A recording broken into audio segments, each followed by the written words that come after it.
pour vous présenter notre intervenant. Alors, que dire de Philippe Pierre-Jules? Philippe Pierre-Jules, il nous vient de la Martinique. Il est marié, il a 2 enfants. C'est un homme très engagé dans le ministère de l'évangélisation. Il est ancien de l'église de Gozen-au-Marin à la Martinique et il est aussi actuellement le directeur de la radio Espérance FM en Martinique. Bienvenue à toi, Philippe. Je te laisse Merci. la parole. Très bien. Je suis très heureux de pouvoir partager ce moment de méditation avec vous ce matin. C'est une première pour moi de vivre ce moment.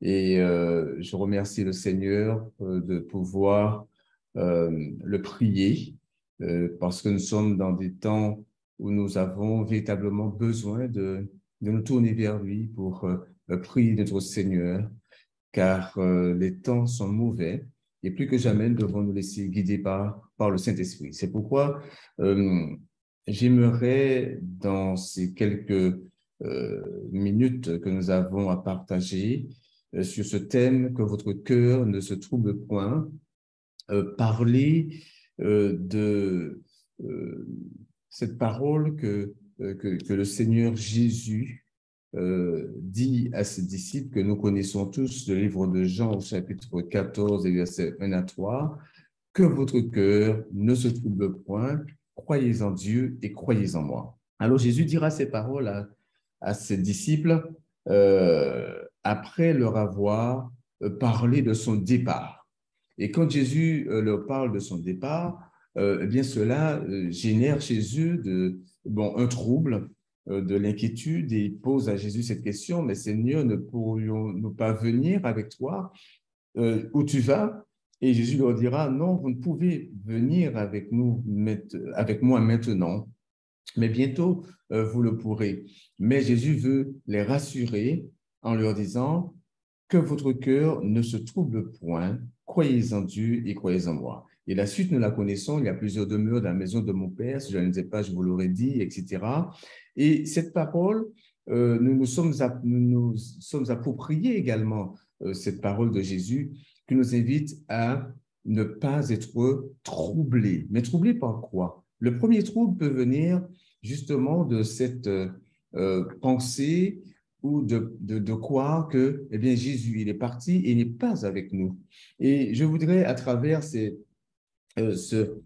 passage que nous allons considérer ce matin, le livre de Jean au chapitre 16, nous lirons déjà le chapitre 15 à partir du verset 26 et 27, voir ce que le Seigneur, il veut dire à ses enfants, parce que Dieu voudrait que nous soyons un peuple de témoins qui avons accepté Jésus, mais qui apportons également à ce monde autour de nous la vie de Jésus, qui apporte l'espérance, qui apporte ce que le Seigneur Jésus lui-même veut pour ce monde, car Dieu a tant aimé le monde qu'il a donné son Fils unique, afin que quiconque croit en lui ne périsse point, mais qu'il ait la vie éternelle. Alors, le Seigneur veut que le monde soit sauvé, et il veut pour cela que ses enfants participent à cette œuvre de salut.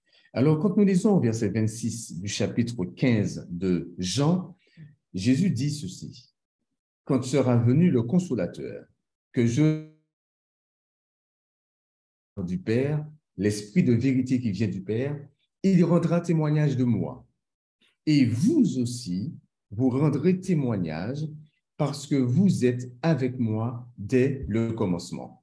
Alors nous voyons ici Jésus qui dit que, rappelez-vous, depuis Jean 14, quand il parle de ce trouble que pourraient vivre ses disciples, mais il leur dit une chose: il dit que le consolateur viendra et il va rendre témoignage de Jésus, et que eux aussi, en fait, les disciples de Jésus vont aussi rendre témoignage.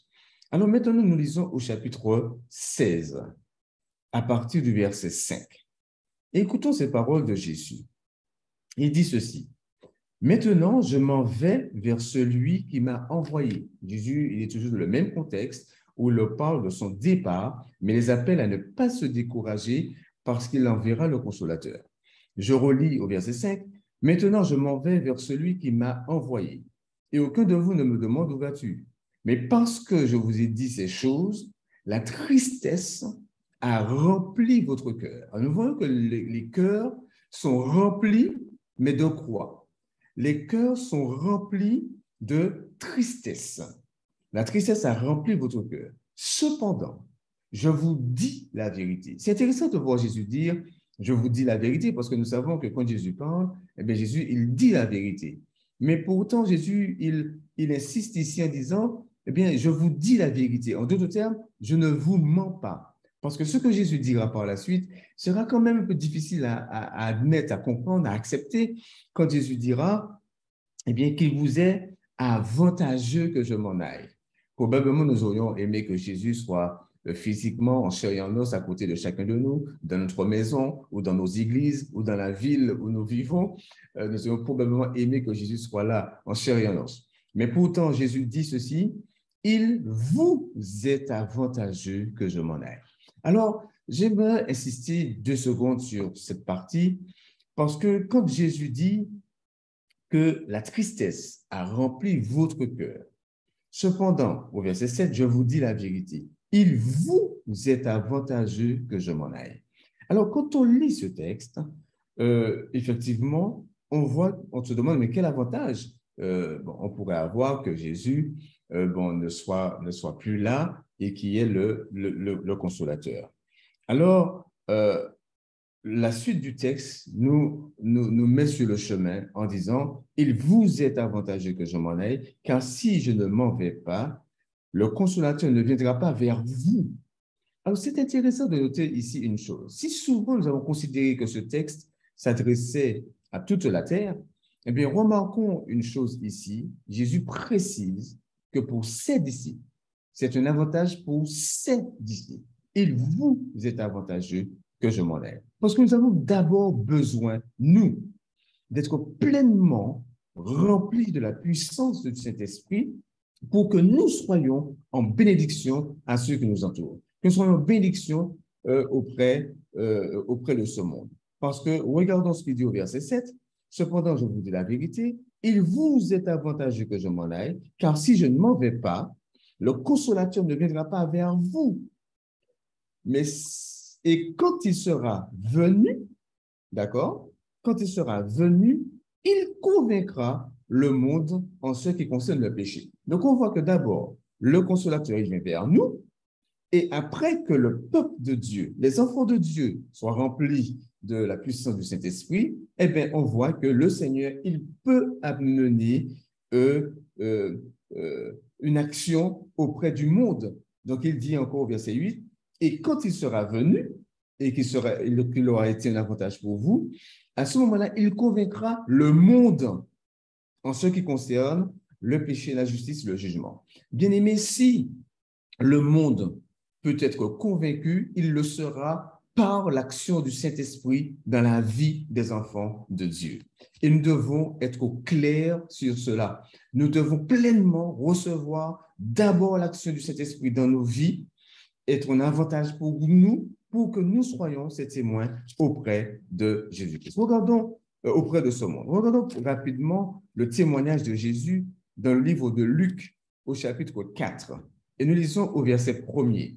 Luc chapitre 4 au verset 1er. Nous savons que Jésus, il a été baptisé, et quand il a été baptisé, cela nous le lisons dans Luc au chapitre 3, eh bien nous avons le Saint-Esprit qui descend sur lui comme une forme corporelle, comme une colombe, et une voix qui se fait entendre du ciel, disant « Celui-ci est mon fils bien-aimé », c'est Dieu qui rend témoignage, et qui dit « En toi ». C'est intéressant. « En toi, j'ai mis toute mon affection ».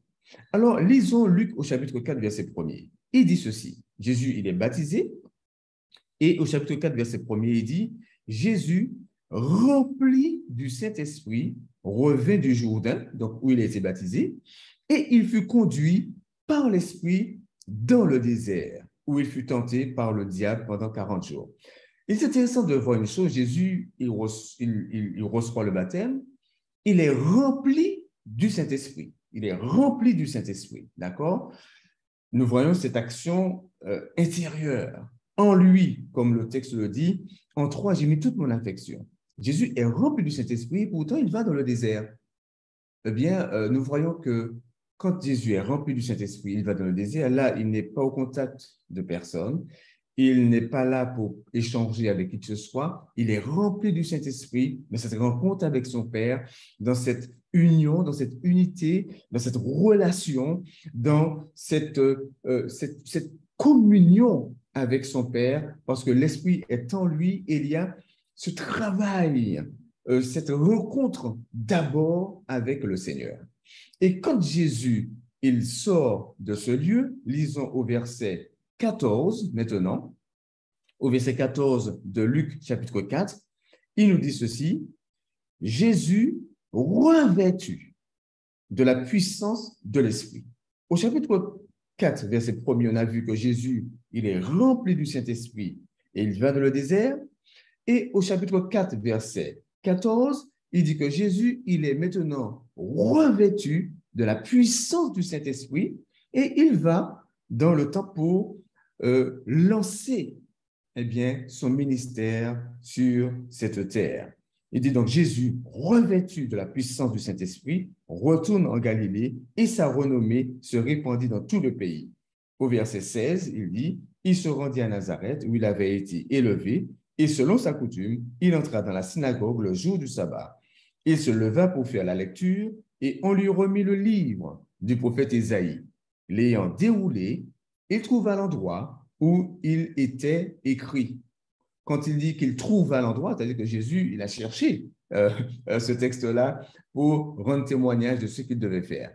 Donc, il trouva l'endroit où il était écrit, « L'Esprit du Seigneur est sur moi parce qu'il m'a oint pour annoncer une bonne nouvelle aux pauvres. Il m'a envoyé pour guérir ceux qui ont le cœur brisé, pour proclamer aux captifs la délivrance et aux aveugles le recouvrement de la vue, pour renvoyer libres les opprimés, pour publier une année de grâce du Seigneur, etc., etc. Et là, nous voyons que Jésus, il révèle sa mission. Alors, bien-aimés, de même que Jésus a dit, « Il vous est avantageux que je m'en aille ».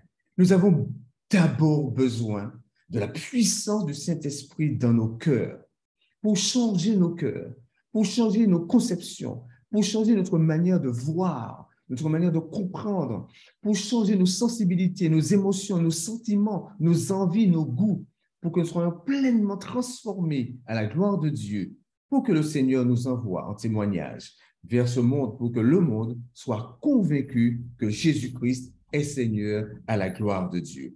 Alors, de même que Jésus, après avoir été baptisé, il fut rempli du Saint-Esprit, mais il va dans le désert, dans cette union, dans cette rencontre avec le Seigneur, et après, il sort du désert, revêtu de la puissance de l'Esprit. Alors, soyons confiants que l'œuvre du Seigneur s'accomplira dans nos vies. Et même si nous pouvons douter par moments, rappelons-nous des paroles du Seigneur, qu'il est avec nous et qu'il accomplira sa promesse dans nos vies. Alors que nos cœurs ne soient pas remplis de tristesse, mais que nos cœurs soient remplis de l'assurance que le Seigneur agira et qu'il agira certainement pour son peuple et le salut des âmes. Prions le Seigneur. Notre Père et notre Dieu, ton nom est saint, ton nom est grand et ta parole est certaine. Ce que tu dis, tu l'accomplis. C'est pourquoi nous voulons nous laisser transformer par ta grâce, par la puissance de l'Esprit dans nos vies, pour que nous soyons en témoignage dans ce monde enténébré, pour que ce monde soit convaincu que Jésus-Christ est Seigneur, que Jésus-Christ est celui qui sauve. Qu'il en soit ainsi, car c'est là ta volonté, c'est là ta promesse, quand nous avons prié dans le nom de Jésus et pour ta gloire éternelle. Amen. Amen, amen. Merci Philippe pour ce beau moment de témoignage, de méditation. Que notre cœur ne se trouble point, mes chers amis, car il a promis de nous laisser avec le Saint-Esprit qui est en nous et qui reviendra nous chercher. Merci Philippe et nous Mais laissons la place. Je remercie tous ceux qui sont connectés ce matin. Que Dieu vous bénisse et nous cédons la place à